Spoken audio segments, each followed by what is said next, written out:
Sanctus,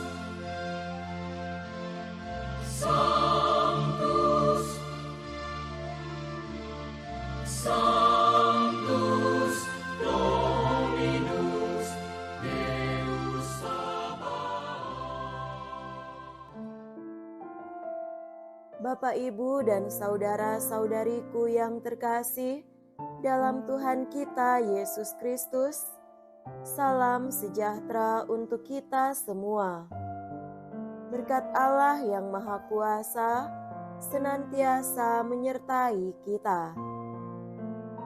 Marilah kita mendengarkan dan merenungkan bacaan-bacaan kitab suci hari Jumat tanggal 23 Mei tahun 2025. Dalam nama Bapa dan Putra dan Roh Kudus. Amin. Bacaan pertama dari Kisah Para Rasul bab 15 ayat 22 sampai 31. Pada akhir sidang pemuka jemaat di Yerusalem yang membicarakan soal sunat, rasul-rasul dan penatua-penatua beserta seluruh jemaat mengambil keputusan untuk memilih dari antara mereka beberapa orang yang akan diutus ke Antiokhia bersama-sama dengan Paulus dan Barnabas. Yang terpilih yaitu Yudas yang disebut Barsabas dan Silas. Keduanya adalah orang terpandang di antara saudara-saudara itu. Kepada mereka diserahkan surat yang bunyinya, "Salam dari rasul-rasul dan penatua-penatua dari saudara-saudaramu kepada saudara-saudara di Antiokhia, Siria dan Kilikia, yang berasal dari bangsa-bangsa lain. Kami telah mendengar bahwa ada beberapa orang di antara kami yang tidak mendapat pesan dari kami telah menggelisahkan dan menggoyangkan hatimu dengan ajaran mereka. Sebab itu, dengan bulat hati, kami telah memutuskan untuk memilih dan mengutus beberapa orang kepada kamu bersama-sama dengan Barnabas dan Paulus yang kami kasihi, yaitu 2 orang yang telah mempertaruhkan nyawanya karena nama Tuhan kita Yesus Kristus. Jadi kami telah mengutus Yudas dan Silas yang dengan lisan akan menyampaikan pesan tertulis ini juga kepada kamu.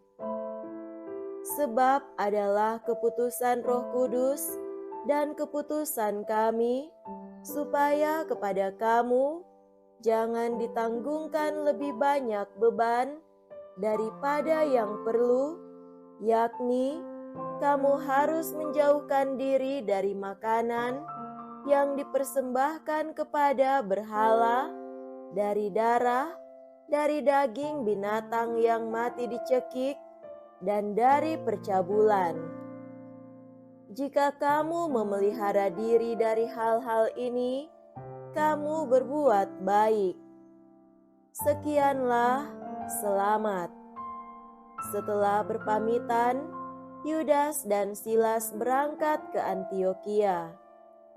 Di situ mereka memanggil seluruh jemaat berkumpul, lalu menyerahkan surat itu kepada mereka. Setelah membaca surat itu, jemaat bersukacita karena isinya yang menghiburkan.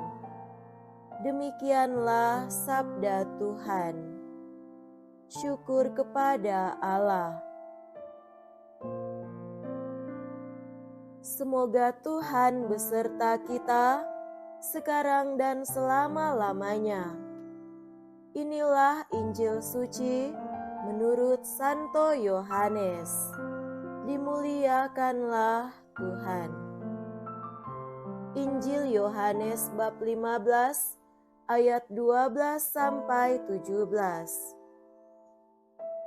Dalam amanat perpisahannya, Yesus berkata kepada murid-muridnya, "Inilah perintahku, yaitu supaya kamu saling mengasihi seperti aku telah mengasihi kamu. Tidak ada kasih yang lebih besar daripada kasih seorang yang memberikan nyawanya untuk sahabat-sahabatnya. Kamu adalah sahabatku jikalau kamu berbuat apa yang kuperintahkan kepadamu. Aku tidak lagi menyebut kamu hamba, sebab hamba tidak tahu apa yang diperbuat oleh tuannya. Tetapi aku menyebut kamu sahabat, karena aku telah memberitahukan kepada kamu segala sesuatu yang telah kudengar dari Bapa-Ku. Bukan kamu yang memilih aku, tetapi akulah yang memilih kamu. Dan aku telah menetapkan kamu, supaya kamu pergi dan menghasilkan buah, dan buahmu itu tetap, supaya apa yang kamu minta kepada Bapa dalam namaku diberikannya kepadamu. Inilah perintahku kepadamu, kasihilah seorang akan yang lain." Demikianlah sabda Tuhan. Terpujilah Kristus. Saudara-saudariku yang terkasih dalam Tuhan kita Yesus Kristus, tema renungan kita pada hari ini adalah cinta kasih yang berulang-ulang. Pada hari ini bacaan Injil berbicara tentang perintah Yesus untuk saling mengasihi. Tampaknya perintah Yesus ini sudah biasa di telinga kita dan merupakan warta yang tak asing lagi bagi kita. Setiap saat kita bisa mendengarkannya dari berbagai renungan dan homili yang kita dengarkan.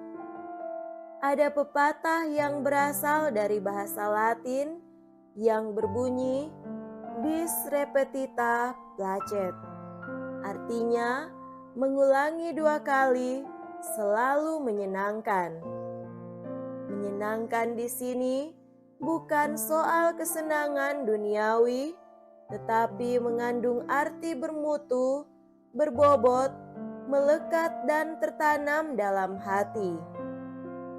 Seseorang yang ingin belajar mengendarai kendaraan perlu belajar bukan hanya sekali, tetapi berulang-ulang kali sampai ia paham dan mahir dalam menyetir mobil atau mengendarai kendaraan bermotor. Seseorang yang ingin menjadi ahli dalam bidang tertentu, ia harus berulang kali menekuninya dan berkali-kali mempraktekannya sampai paham, terampil, dan menjadi ahli di bidangnya. Demikian juga soal cinta kasih. Perintah cinta kasih ini perlu diulangi terus-menerus sehingga berurat akar dalam kehidupan kita. Itu dimaksudkan agar pikiran kita terfokus pada pikiran-pikiran yang mengandung cinta kasih. Hati dan perasaan kita mengandung unsur-unsur cinta kasih. Raga kita akan terlatih jika berulang-ulang mengerjakan karya-karya cinta kasih.